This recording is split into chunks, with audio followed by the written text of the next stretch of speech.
Waktu bersaat teduh adalah waktu yang paling tepat untuk berlatih meneduhkan berbagai gejolak yang ada. Yang pertama, meneduhkan berbagai pemikiran negatif. Saat kita berdoa di pagi hari, segala bentuk pemikiran negatif yang muncul dapat kita babat habis dengan pemikiran yang berasal dari Tuhan. Jadikan Filipi 4 ayat 8 sebagai barometer. Paksa pikiran kita untuk hanya tertuju dan memikirkan segala yang benar. Filipi 4 ayat 8 dalam terjemahan Firman Allah yang hidup menulis, "Saudara sekalian yang saya kasihi, pada akhir surat ini saya ingin mengatakan satu hal lagi.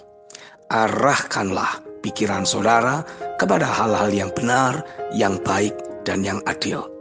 Renungkanlah hal-hal yang murni dan indah, serta kebaikan dan keindahan di dalam diri orang lain.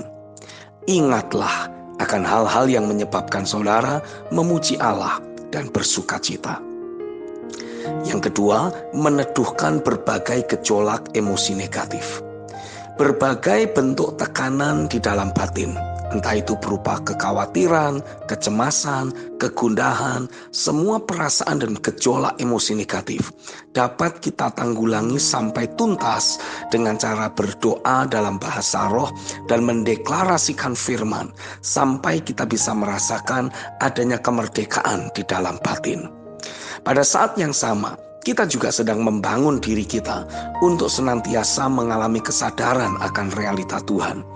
Dengan demikian, hidup kita akan kembali menjadi bejana dan bait dari rohnya yang siap membangun kehidupan orang lain. Kitab 1 Korintus pasal 14 ayat yang keempat menuliskan, "Siapa yang berkata-kata dengan bahasa roh, ia membangun dirinya sendiri. Tetapi siapa yang bernubuat, ia membangun jemaat." Yang ketiga, meneduhkan atmosfer rohani yang ada dalam jangkauan atau teritorial kita. Tentunya hidup kita bukan tentang diri kita sendiri. Ada orang-orang lain yang terhubung dengan diri kita yang membawa berbagai atmosfernya masing-masing. Hal inilah yang perlu kita selaraskan. Pastikan kita melepaskan doa-doa yang membangun kedamaian, sukacita, dan pengharapan. Pakai mulut kita untuk mendeklarasikan iman, pengharapan, dan kasih. Sampai kita bisa merasakan atmosfer hidup di sekitar kita menjadi bersih dan tahir. Kitab 1 Samuel pasal 7 ayat 12-14 menuliskan, "Kemudian Samuel mengambil sebuah batu dan mendirikannya antara Mispa dan Yesana. Ia menamainya Ebenezer. Katanya, sampai di sini Tuhan menolong kita." Demikianlah orang Filistin itu ditundukkan dan tidak lagi memasuki daerah Israel. Tangan Tuhan melawan orang Filistin seumur hidup Samuel. Dan kota-kota yang diambil orang Filistin daripada Israel kembali pula kepada Israel. Mulai dari Ekron sampai Gad. Dan orang Israel merebut daerah sekitarnya dari tangan orang Filistin. Antara orang Israel dan orang Amori ada damai. Yang keempat, kekonsistenan bersaat teduh akan membuat kita menikmati penjagaan dan pemeliharaan Tuhan yang nyata. Percaya atau tidak, waktu pagi hari terdapat portal rohani yang akan membuat kita memasuki suatu kehidupan dalam perlindungan dan kasih setia Tuhan. Berikut ini adalah catatan Alkitab bahwa penting untuk kita memasuki hadirat Tuhan pada waktu pagi hari. Pagi hari adalah waktu yang tepat untuk kita mempersiapkan hati dan pikiran serta kecenderungan hati untuk melangkah dalam kehendak Tuhan. Kejadian 22 ayat yang ketiga menulis, "Keesokan harinya, pagi-pagi, bangunlah Abraham. Ia memasang pelana keledainya dan memanggil kedua orang bujangnya beserta Ishak anaknya. Ia membelah juga kayu untuk korban bakaran itu, lalu berangkatlah ia dan pergi ke tempat yang dikatakan Allah kepadanya." Pagi hari adalah waktu yang tepat untuk mengakses dan masuk kembali ke dalam dimensi persekutuan yang hidup dengannya. Kejadian 28 ayat 16-18 menuliskan, ketika Yakub bangun dari tidurnya, berkatalah ia, sesungguhnya Tuhan ada di tempat ini, dan aku tidak mengetahuinya. Ia takut dan berkata, alangkah dahsyatnya tempat ini. Ini tidak lain dari rumah Allah.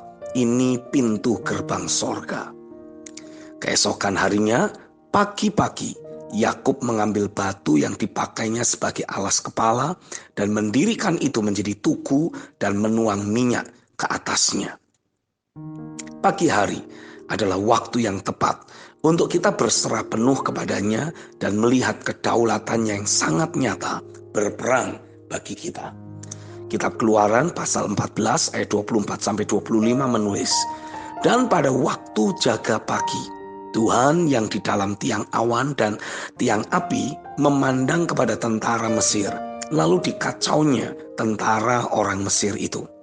Ia membuat roda keretanya berjalan miring dan maju dengan berat, membuat orang Mesir berkata, marilah kita lari meninggalkan orang Israel, sebab Tuhanlah yang berperang untuk mereka melawan Mesir.